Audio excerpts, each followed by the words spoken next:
Thank you for inviting us. And thank you for everybody coming to join to hear about it, the bats, in particular the bats of Georgia. But we really like talking about this and bringing about awareness.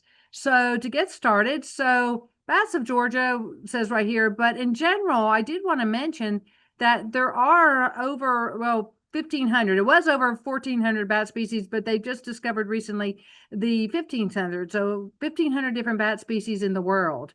So I think that since we don't really see them, they're sometimes misunderstood because they're out at night when we're in bed sleeping. So at Georgia, we have 16 bat species right there, and they eat the insects. They are insectivores. And so a lot of times people think that, oh, blindness bats, but no, they can see. It's just that they're hunting around at night. So in Georgia, they are insectivores. So bats classification, they're chordata, which means backbone, and they're also mammals. So they have hair like we do. They give live birth to young and nurse those young, and they are warm-blooded, and they are the only mammal that can truly fly. They other mammals are simply following the style. So the bone structure of the bat's wing is really very similar to what we have in our own arm. The bones can be mapped from one to the next. So the bat's wing is very similar to our hand, except that they have very, very long fingers. And they have a membrane stretched between those fingers and then to their side and to their ankles that form their wing. So this leads to the Greek name for bats, which is Chiroptera, which means hand wing. So life of a bat. We enjoy bats and we try to understand their lifestyle. So the little fellow that you see on the lower right corner is a hoary bat. You can see that he's being held in the gloved hand of one of the biologists that are doing research. He's a tiny little fellow, but he is the largest bat that we have in Georgia. So all of our bats are quite small. They are in the group that's traditionally referred to as microbats. That would be insect eating and echolocating bats. The other traditional classification was megabats, which would include fruit bats and non-echolocating bats, although there's some gray zone between those two categories, and they're being updated with a new classification at this time. Wait, the bats they're starting with hibernation. They'll come out of hibernation in late February to March and then fly out onto the landscape. Their young are born in May to June, and the bats will typically have one pup per parent. Sometimes they have two, typically one. And those little fellows can be 30% of the weight of the mother. So they're born fairly large. The mothers then will nurse them and take care of them, and the bats will, develop from that point. Some will be roosting singly in trees. Others will roost in larger colonies of 20 or 30 or maybe even thousands, depending on the species of bats.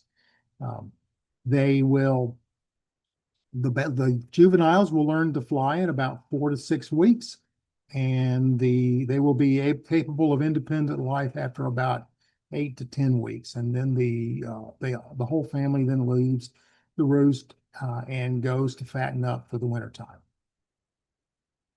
So where do bats live? They occupy quite a variety of habitats, that are illustrated here. They're very often seen flying around near water, even in forested habitats with a creek or stream or the marshes or rivers and lakes. Um, they will drink water, and so they need to be around there. They can be seen very often around dead or dying trees, so that they will often sleep underneath the bark. In South Georgia, places where we have Spanish moss, you can find bats hanging in the moss. And in the same similar areas, if you've got palm trees, They will often roost in the dead palm fronds hanging down from the palm tree. Uh, Many of the bats will use caves. Some will use caves all year long. Some will only use those for hibernation, and some don't use caves at all. And in addition to caves, they may use cliffs and crevices in the rocks. Echolocation. Echolocation is the ability to use sound and then listen to the echo coming back from that sound to locate their prey. The bats will make a very loud call or chirp, and the intensity of that call can be as loud as being underneath a smoke alarm. So even though we can't hear them, because the frequencies are above our range of hearing, they're very loud. And that sound will then travel out and reflect off of structure in the environment so that they can navigate around trees or other obstacles. And they can also then listen for their prey items that they're looking for. The bats will use different frequencies depending on where they're hunting. The smaller bats that very often live closer to trees and other structure will use higher frequency calls, and they will call at a more frequent interval. So that allows them to update their mental map of the environment. And the high frequencies are also better suited for the smaller insects that the smaller bats are preying upon. The larger bats will be out very often away from structure, more so, or out in the open, and they will very often use lower frequencies. So the lower frequencies travel further, they don't attenuate as fast, so the bat's able to see at a larger distance, if you will. And their call periods are not as close as the small bat. So they're letting the sound go out and then giving it longer to return back. And then, of course, we've got the ones in the middle. So we can use these to look for species differences between the bats. Hibernation. This is the finishing up the year in the life of a bat. Hibernation is the animal going into a very deep sleep.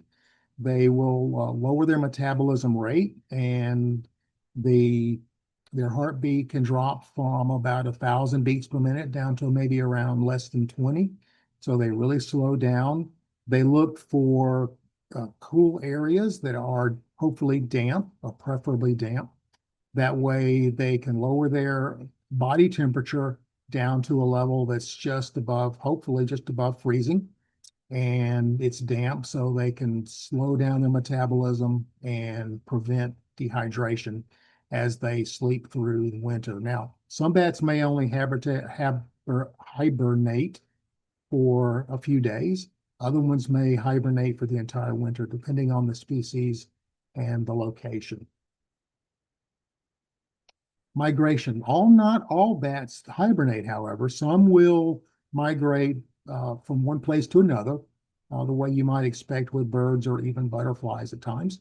So they may go from Canada down to the south of the United States or into Mexico. So they can fly 1,000 miles or more in some instances. So the migration patterns are not always well understood. We don't know where they're going, but there is research into that area trying to track them. The little bat on the left is the hoary bat. We typically hear him in Georgia, at least up here in North Georgia, in the wintertime, when we don't typically think of bats being around. But Georgia, I guess, is a little bit warmer place than Canada might be. And then the red bats we see here pretty much all year long. So how long does a bat live? You would expect, based on their very small size, that they may only live for a couple of years, like a similarly sized animal, like a small mouse. However, bats are known to live 20 or 30 years in the wild. They're the oldest documented wild living bat was about 47 years old. Uh, Biologists will tag bats, and then when they recapture them, then they can look at their records to get an indication of how long that bat has been around. So they're extremely long lived for their size. So bats are beneficial, and we would like to just talk about some of the ways. We mentioned that in Georgia, they're insectivores, and not just in Georgia, and the whole area in the United States predominantly, and with the exception around Arizona. But anyway, they control insects. So they are eating the insects, which helps reduce the amount of pesticide put on and better crop production. And the colony, you can see how many pounds right there of insects a night they can eat. And that is estimated that they save North America approximately $22.9 billion per year. So they're really beneficial for that, very important for that. They also like the corn earworm. It's one that they also with the moth on that, so it helps protect that as well. So they're very valuable. We rely on them to help us with our crop production and such. So very important to have the bats around for our insect control. I mentioned about the other areas, bats in other areas, they also pollinate. So in areas they will pollinate, you see this bat right here. So he has his face there in the flower. And then as he either eats it or gets the nectar, as he pulls out, the pollen is on him and it drags along the flower and then it goes to the other flower as well. So there are over 500 crops that rely on bats for pollination. So we want to thank them for that as well. And then also bats disperse seeds. So that's in their droppings or guano. They fly around, they disperse them just like other birds and such. However, bats can fly further distances. So it also helps with our rainforest in addition to our other plants that you see here. So these would be different crops. Thank you to the bats for helping us with the insects and then dispersing the seeds as well as pollinating. So a lot of different things that we rely on and enjoy very much so, including chocolate, we can thank bats for. So decline in bats. Bats, like other species as well, there is a decline, and there's various reasons we want to bring into attention. So habitat loss, like so many other species. So with just a change in the habitats, we know growth and trees come down and different things. They, have to look for other areas as well. And so habitat loss is one of the responsibilities of why they we have a decline. Another reason is the turbines, which we don't think about them in our area. However, when the hoaries, as hoary bat, as Larry's mentioned, are coming in the area, they fly in different patterns and they do come along where the turbines are, as well as the bats in that area too. And then, so what happens with the turbine spinning? They have collisions as well as birds, and they die. And so there are ways that they're working to either maybe slow down the turbines and put devices and stuff. So they're very aware of that and trying to work with that as well. So white nose syndrome is a fungal disease that entered into the North America about 20 years ago. It's thought to have come over from Europe, but the bats over here don't have defenses against it. They have not adapted to the presence of the white nose fungus. The fungus itself is not harmful to us, but it will grow on the bats in their cool and damp hibernation areas. The fungus will then cause an irritation to the animal and cause him to wake up more frequently during the winter time as he tries to deal with the irritation. Unfortunately, if he wakes up too many times, then he will burn through his fat reserves because every time he wakes up, he has to raise his body temperature up to be able to fly. And he ends up running out of energy before the end of the winter, and it will cause them to die of either starvation or sometimes dehydration. So it's a very sad situation.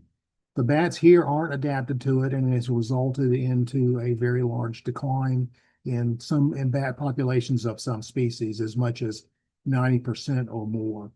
So there's a lot of work that's being done to try and address white nose syndrome.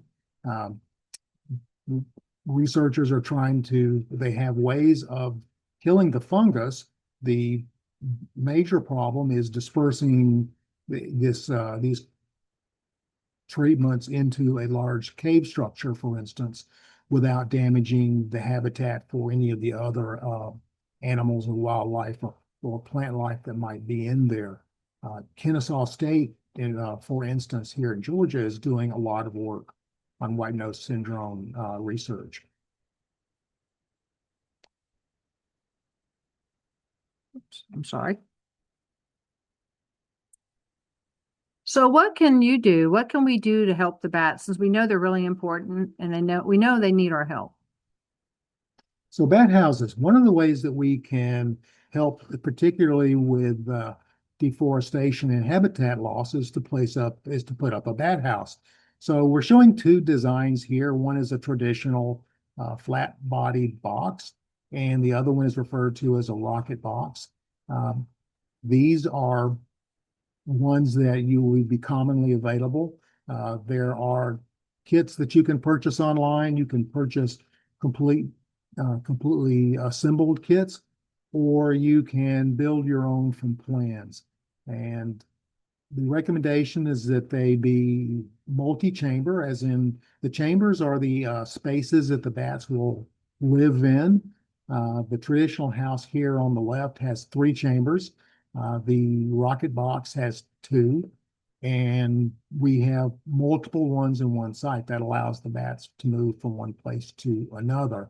So the one on the left, we've got one oriented toward the sun, one away from the sun, so that they can have a variety of temperature ranges to choose from, and they will move from one box to the next. And the rocket box wraps the chambers wrap around the central post, and the bats can choose a side which is most comfortable for them. So the recommendation is that the bat houses be painted a light to medium brown, as the case on the multi-chamber here, and versus the dark colors, which were recommended several years ago, but are now being recommended that are using a lighter color for those. The ideal height would be a minimum of 10 to 12 feet off the ground, measured at the bottom of the box, and up to about maybe 15 feet. Higher can be useful too, but those can be a little bit difficult to manage at times. So once a year, you'll want to check on the box just to make sure there are no cracks or woodpecker holes or insects that are collecting on the inside of it. Clean those out when the bats are not home, maybe around Christmas time or New Year's, and that way they're ready for occupancy the next year. Also remember with a bat house that these are referred to as self-cleaning, so that all of the waste drops out of the bottom of the box. And so you'll want to be aware of what is underneath the box. Um, these two are mounted on poles, which is a typical arrangement. It gives you more flexibility on location, but they can also be mounted on the side of a house. Trees can sometimes work if there is clear sun to it without any overhanging branches. So you don't have risk of putting too much shade onto the house or predators roosting on there to attack the house.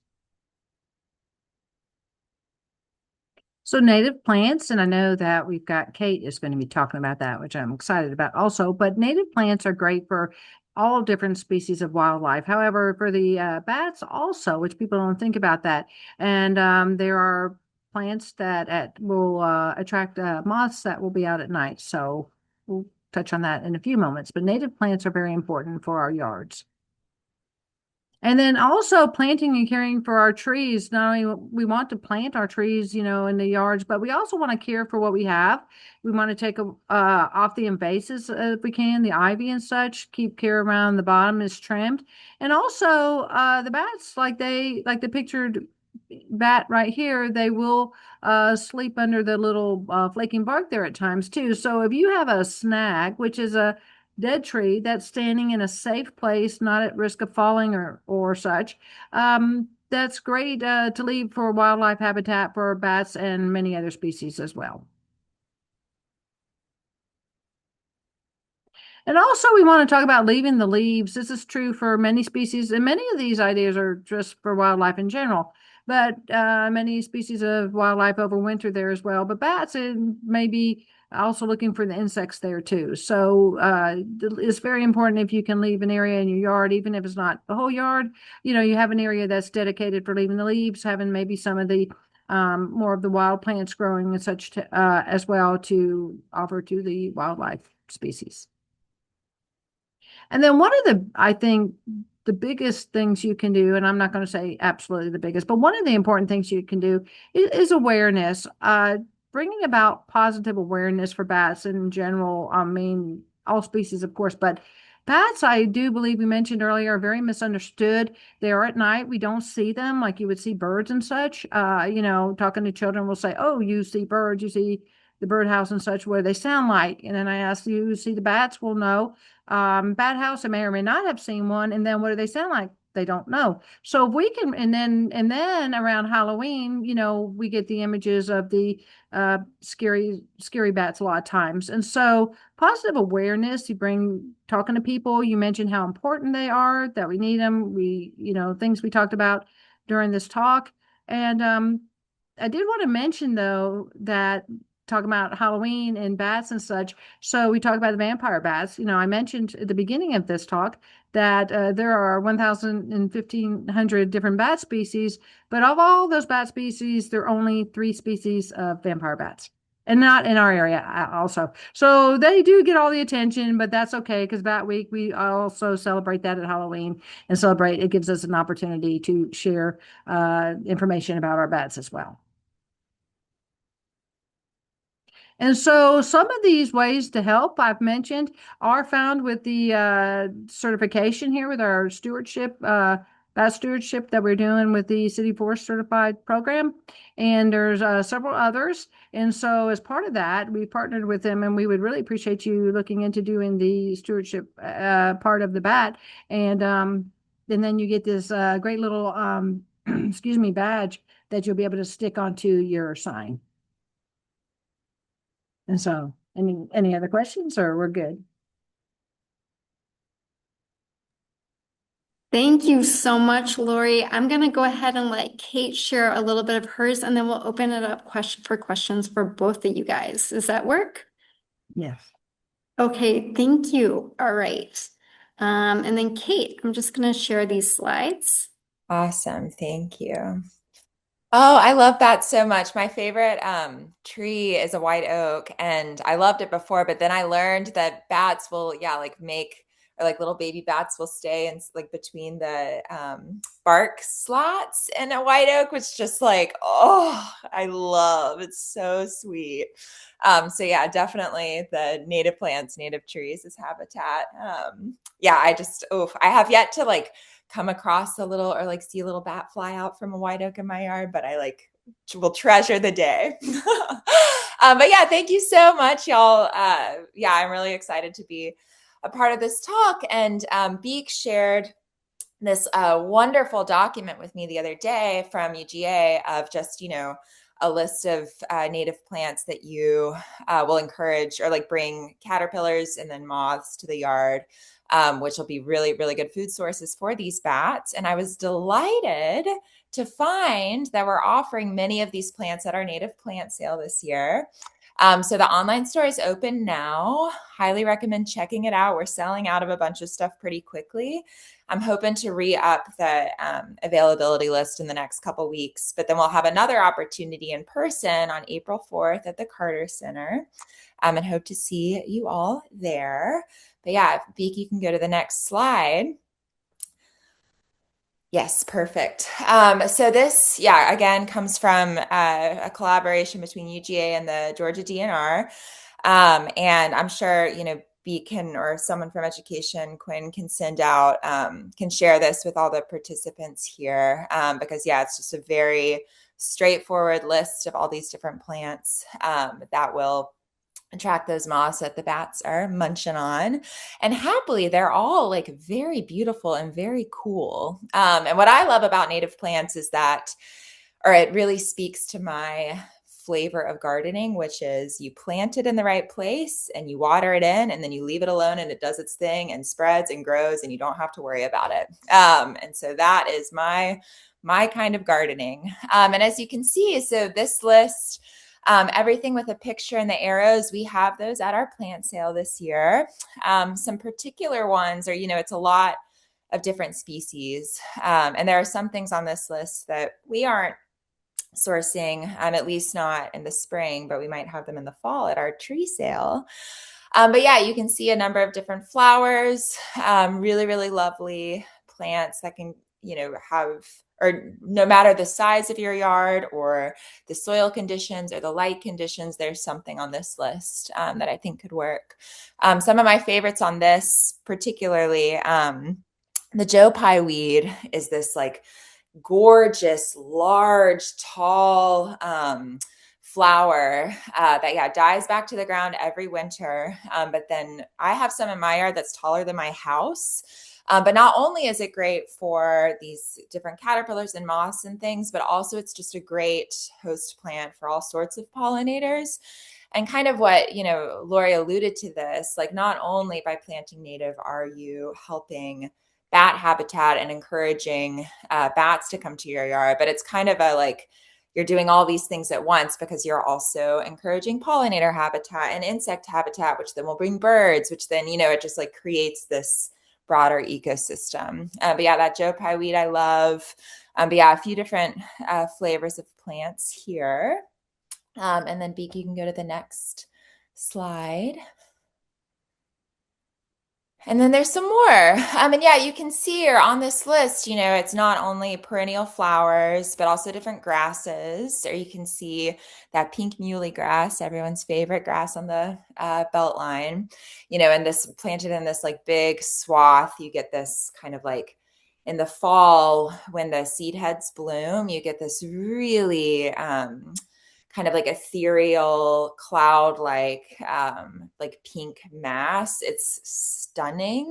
And so just think, you can have this like aesthetically wonderful planting that also happens to be, providing all of these services for all of these critters that we love so much. A bunch of different asters too, which is one of my favorite plants that we'll have this or at this spring sale. I love an aster because it blooms, or they bloom so late in the season. So once everything else is pretty spent, then you have this burst of really stunning, incredible color, especially from our Georgia aster, which is my particular favorite. This really, really nice kind of blue purple color. Similarly, some of the cone flowers are going to be later blooming too. And so you have this kind of like starting in the early spring, you get kind of a flower show all through the season. And then too that you're like providing this really important food source and habitat for these bats. And this is these are like softer perennial plants because that is what we're or that's what now is the time for planting these things, smaller shrubs, perennials. But, there is like on a broader or, a different scale, as Lori mentioned too, planting and caring for the big trees in your yard is really, really important and provides critical habitat for these, for bats, but then also, birds and insects and all sorts of different things. So yeah, we'll have trees available in the fall, and definitely like want to or like keep that in mind. But yeah, have all of this is just to say we have a host or a really wide variety of plants at our sale this season, and because they're all native plants, you're supporting some kind of habitat, some kind of ecosystem. But these in particular are great for bats. And then two, something that I didn't include on this slide, but they're as part of this little like one pager that we can send out, there's a list of white flowering plants that are particularly good for bats. Or I'm assuming that this is because, and like correct me if I'm wrong, but the white flower is more visible in the evening in the lower light. And so we've got a number of different white flowering plants, whether that's trees or shrubs or these perennials available as well. And so yeah, would love to, or like happy to answer any questions about the plants, or like, you know, you can peruse all of the different offerings we have on our website. And then next slide. Yes. And happy to offer a discount code for our City Forest certified members, which is another great reason to get that certification. And it's really, I mean, I think, there's so many different, or a few different certifications like this that are available, through Birds Georgia and the Native Plant Society and things like this. What I love about the City Forest certification are these kind of like specific tracks. So, the bat stewardship track will be very specific about these things that you can do for your yard for supporting the native bats in town. And I think that focus is really cool and really lets you kind of dive deep into whatever you're feeling passionate about in your yard. But yes, if you are already City Forest certified, then we have a discount code available that should be in your email. So hope to see you at the plant sale, whether online or in person. And I really thank you so much, y'all, for sharing so much wonderful information about bats. Are like such a thrill. I can't believe they live that long. That's incredible to me. And they're just, I think, the cutest, most wonderful little critters. And I do totally agree, Lori, that awareness is so key. Or, you get to know something and that's how you love it. And I really, really appreciate y'all's work. I'm really glad to be here. So yeah, thank you so much. Yay, thank you so much, Kate and Lori and Larry. If you guys would come back on, Quinn and I are gonna gather some questions.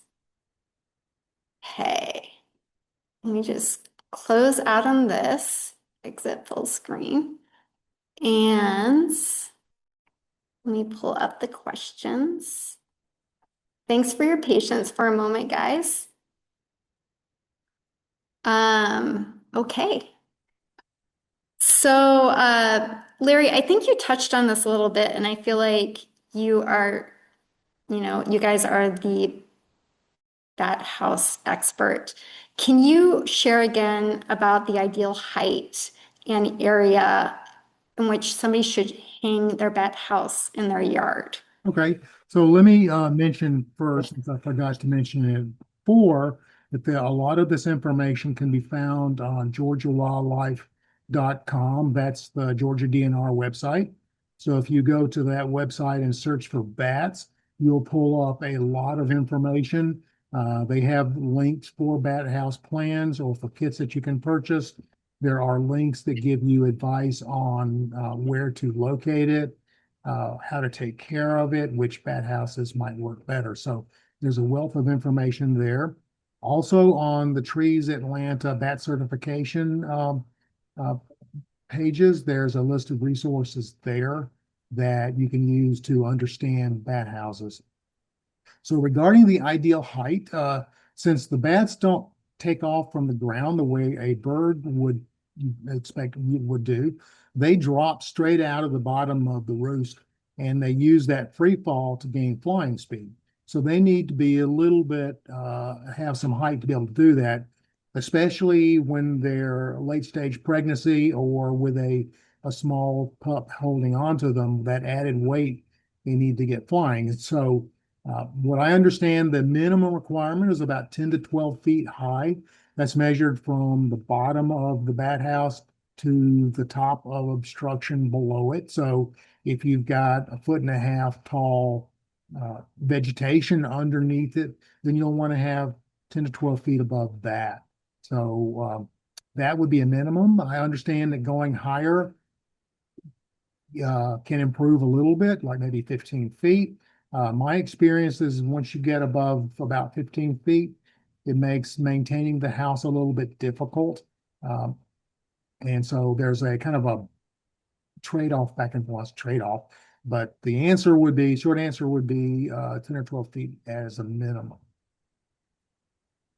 That's great. And then you mentioned you showed a couple different areas, but and this is probably all on the websites that you just mentioned, but is there a specific area to hang a bat house in your yard that would be like preferable?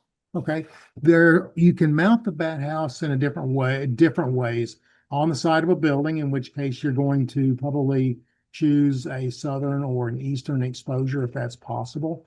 You can mount them on trees, but trees very often aren't as successful because they can provide perch for predators or easier access to predators climbing up or shading from the tree. So that's one that we tend to recommend not unless you happen to have, let's say, a very, very tall pine tree that's got plenty of exposure on one side of it. Mounting it on a post gives you more flexibility in where to locate the bat house itself. Um, you can use a 4x4 wooden post or a 4x6 wooden post, or in some cases, 2-inch steel pipe, which was what the style that was shown in those images. Um, Steel pipe is a little bit more expensive and a little more, uh, I'll say, difficult, more challenging to deal with. So my preference is to go with the wooden post itself. Locating it, you want to have about 6 or 6 to 8 hours of direct sunlight onto the house itself. The bats do like it warm. And if you're within a quarter to a half a mile of a water source, that's good, because one of the first things they'll often do when they emerge at night is to go find a drink of water. So that can be a stream or a pond or a lake, river, etc. Sometimes they'll use your swimming pool if you've got a swimming pool around, and but they'll be looking for water. And I like to face them toward the south. That way you get a more consistent exposure to the sun during the day. Thank you so much. That was really helpful. Somebody else asked a question about how many bats can a typical bat house accommodate? That's a fun question. Yeah, we get that. We hear that quite a bit, and you'll often, when you're online looking at bat houses, it will say this house can hold such and such number of bats. It's a little bit misleading to say it can hold up to, um, but the short answer to that one, the bat house that we showed in the image, that was the traditional house. That one was 3 chambers, and it could hold as many as 150 bats. Now, saying that, if you've got 150 bats, you need another bat house, because the way these work, the bats need to have room to move around to be able to find an area that's comfortable to them, not too hot, not too cold. And so they'll move up or down in the bat house or forward and back to the bat house to find one that they like. So if it's completely full, they're not going to be able to do that, and that might cause more stress to some of the animals there. So if you've got 150 bats in that bat house, congratulations. I wish I did, but I would then recommend putting up additional bat houses so they can spread out a little. Thank you. The next question is also something you mentioned, that they need sun exposure to stay warm, and I think you said 6 to 8 hours. I can't remember how many hours of sun. There was a question about, can a bat house be in the forest shade? They can be. They'll usually not be quite as successful because the bats are looking for a warmer area. The reason for that is, since the larger bat houses, these bat houses are really intended as a maternity colony where the mothers are raising their pups. If the house is warmer, then their metabolism runs faster and they can develop faster. So if a bat house is too cool, it might not get as much visitation as one that's getting more sun. Now, the other side of that is, since these are maternity colonies, it's the mothers and the pups. The bachelor males and the non-reproductive females will usually live out on the landscape where it's cooler. And they like it cooler because they can then use torpor during the night to lower their metabolism, and that way they're managing their energy stores better. So some of the bat houses that might not be totally appropriate for a maternity colony might be useful for some of these other bachelor bats that are looking for a cool place to hang out. That's so interesting. There was another question about what do bats sound like? Ah, Do they make any audible noises that we can hear with our ears? you want to grab your phone? Don't have it. I don't Okay. have it right now. Okay, we have some recordings, but they can chatter. We don't hear them, but if you're near a large colony, you can kind of hear social chatter. But So when they're hunting yeah, or they're navigating, they're using higher frequency calls. And those are above the level that we can hear with our ears. We can use specialized microphones to hear those.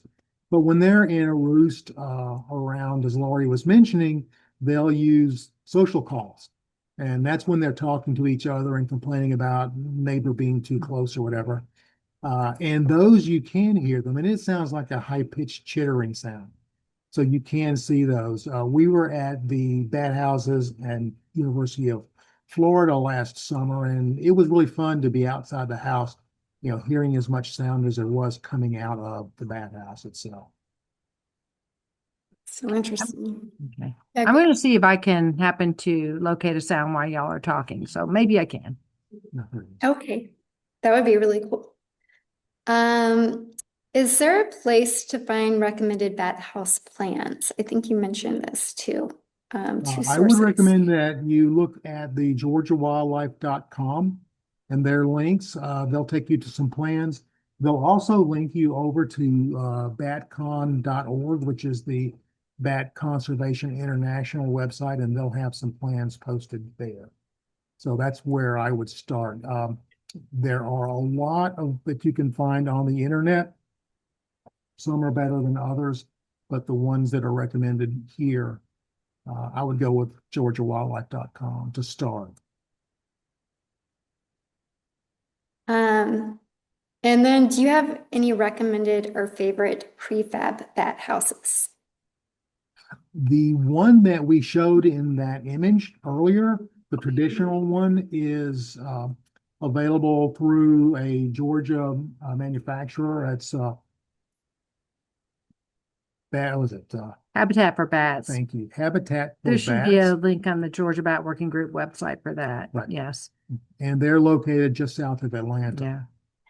And then Kate, what are some of your favorite plants that you recommend to attract moths that might be available? I think you touched on some of them during your presentation, but Yeah, sure. I guess, or my like, here, I'm pulling up the list so I can see what. Oh, okay, I know. Or some things that I have in my yard that I love and are like kind of unusual. The false indigos, the wild indigos. So we'll have two available, a blue indigo and a white indigo. And those are Baptisia is the botanical name. And it's just like a really lovely, kind of unusual, soft shrub. I mean, technically it's a perennial, it's not a woody shrub, but it has this like really lovely look and really beautiful flowers. And I've, yeah, like seen caterpillars go to town on my indigo. So I know I can confirm that that will bring the caterpillars and then the moths to your yard. Another one that I love is that can be kind of hard to find is rattlesnake master. And this is a plant that it's one of those similar to, like yucca or something where I'm surprised that it's native to Georgia or to the Piedmont because it looks so like desert Western to me, and it has this it's just a really beautiful kind of, yeah, it has that like yucca-y look and then a really tall, like kind of greenish white, like spiky flower that like shoots up. It's a really like remarkable, like nice little, nice plant. And then I love my cone flowers. So yeah, We've got gray-headed coneflowers, black-eyed Susans too, anything in that like Rudbeckia retibita genus. They spread like crazy, which I love, and just are a really kind of like cheery, wonderful plant. And yeah, I host all different sorts of caterpillars and pollinators, so it's a big like bang for your butt. Oh, and then the last one, sorry, I said three, but here's the fourth. Mountain mint. Mountain mint, people. Oh my God. It's just like, if you want like a show of just like every single insect that you could possibly imagine, like go sit in front of mountain mint for like 5 minutes and you will be like absolutely stunned by the life that happens around that. So those are my top picks, but all of them, I mean, really, there's so much to say about every single plant. And yeah, truly, like, feel free to email me or like come by the sale on the 4th, and like more than happy to talk to you and really nerd out about all the different plants we have available. So yes, sorry. That is wonderful. And then I had one other question. So the bats live so much longer than I thought. When they have a baby, do they like mate for life, or do they switch partners over the decades, or what? How does that work? No, they do not mate for life. They have multiple partners, usually in the late fall, before they go into hibernation, and uh, they then delay fertilization until later, just before they leave hibernation. So no, they are not monogamous. Oh, cool. Well, thank you all so much. We're going to try to put together that list and some of the other resources and also have those available. I think you guys are leading a walk this weekend. So I'll try to put some of the amazing resources that you all mentioned today into a QR code. So we'll have those available. And thank you all so much for being here. I hope you've been inspired and you can help create some of the habitat to support these amazing bats that we have in Georgia. And please reach out, and you can earn acorns with your City Forest certification by volunteering. So perhaps there's opportunities to volunteer with the Georgia Bat Working Group and other things. And Lori and Larry, we appreciate you. Kate, we appreciate you sharing your time and all the work you're putting into the plants. And thank you all for being here today and sharing your time on this beautiful spring day to help Georgia's bats. Thank you. Thank you. Take care, everyone.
So what can you do? What can we do to help the bats, since we know they're really important and we know they need our help? So bat houses, one of the ways that we can help, particularly with deforestation and habitat loss, is to put up a bat house. So we're showing two designs here. One is a traditional flat-bodied box, and the other one is referred to as a rocket box. These are ones that you will be commonly available. There are kits that you can purchase online. You can purchase completely assembled kits, or you can build your own from plans. And the recommendation is that they be multi-chamber, as in the chambers are the spaces that the bats will live in. The traditional house here on the left has 3 chambers. The rocket box has 2, and we have multiple ones in one site that allows the bats to move from one place to another. So the one on the left, we've got one oriented toward the sun, one away from the sun, so that they can have a variety of temperature ranges to choose from. And they will move from one box to the next.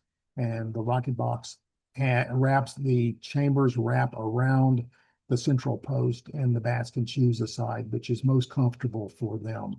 So the recommendation is that the bat houses be painted a light to medium brown, as the case on the multi-chamber here, and versus the dark colors, which were recommended several years ago, but are now being recommended. There are using a lighter color for those.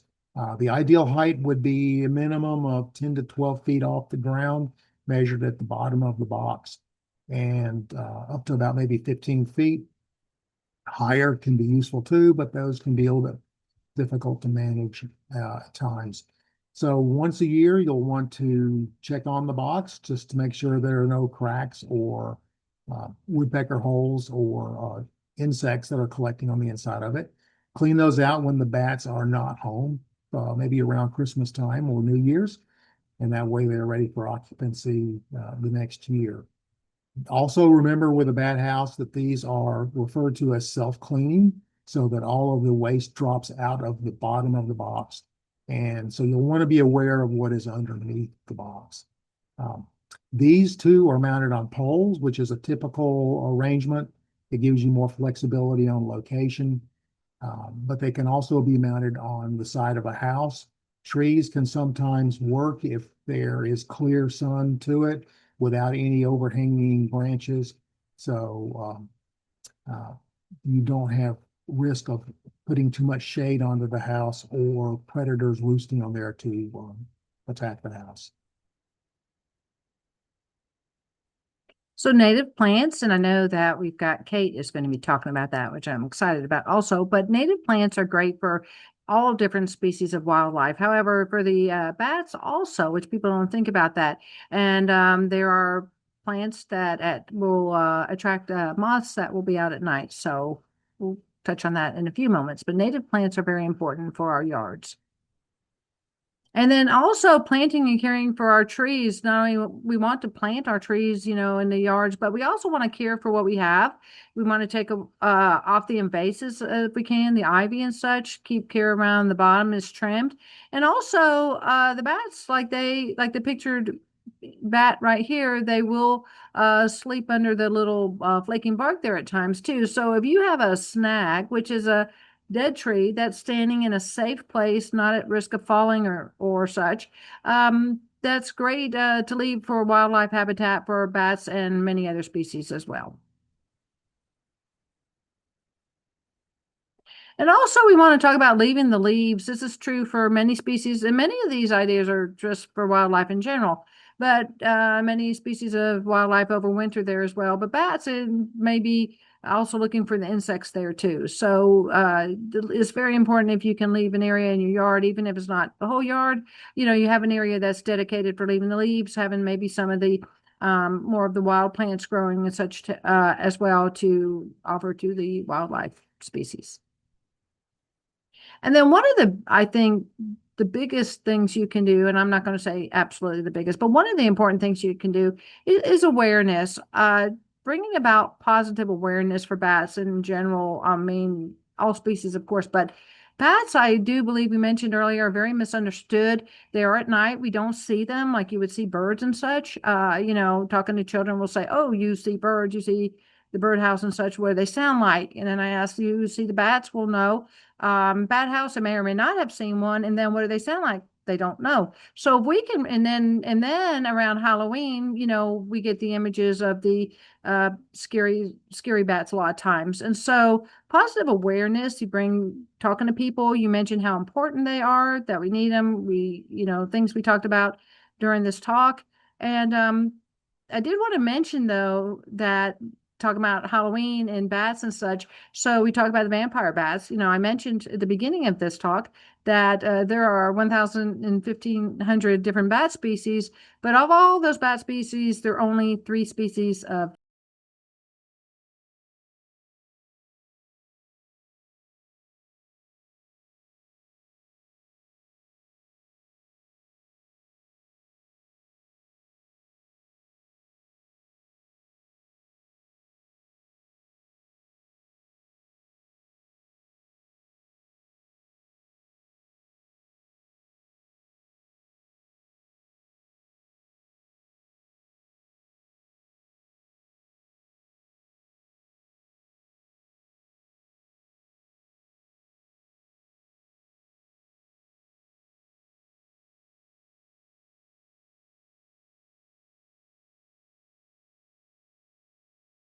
So bats are beneficial, and we would like to just talk about some of the ways. We mentioned that in Georgia, they're insectivores, and not just in Georgia, and the whole area in the United States predominantly, and with the exception around Arizona. But anyway, they control insects. So they are eating the insects, which helps reduce the amount of pesticide put on and better crop production. And the colony, you can see how many pounds right there of insects a night they can eat. And that is estimated that they save North America approximately $22.9 billion per year. So they're really beneficial for that, very important for that. They also like the corn earworm. It's one that they also with the moth on that, so it helps protect that as well. So they're very valuable. We rely on them to help us with our crop production and such. So very important to have the bats around for our insect control.